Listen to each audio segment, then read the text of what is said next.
salvage logging project is underway near McLean Creek on acreage burned this summer in the Lolo Peak Fire. It's a project that aims to protect wildlife, prevent more fire, and help fund Montana schools. We get a look at the fire's damage and the work that's already underway.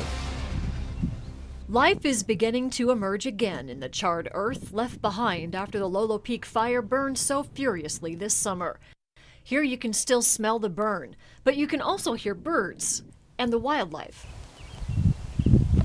There is life left in the trees, too, underneath the blackened bark. Salvageable logs about to be harvested by the Montana DNRC. You get them to the mill and you run them through the debarker, and there's still good wood inside. So there's still value to the wood. There's a little bit of defect from the fire, but we still have value in these trees to get them to the mill.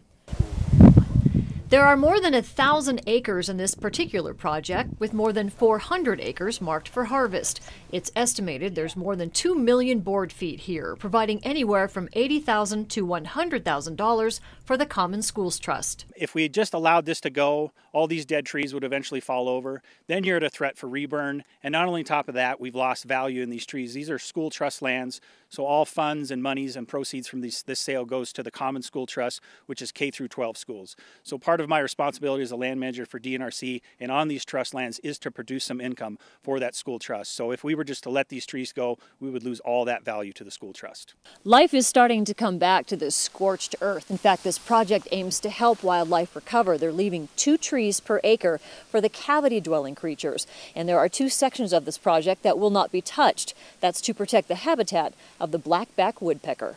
Trees not suitable for salvage will get knocked down to become part of the forest floor. Without a harvest, those trees create hazards and could reburn if fires return to this area again. The new roads will stay too, but will soon be covered in grass. We built about 3 miles of road in here, so they will be kept as maintenance roads and for future projects. So whenever the next harvest would be in here, several decades down the road, the roads will be here for the next forester to come in and do that. Juck says the DNRC received overwhelmingly positive comments about this project, which should be done by December.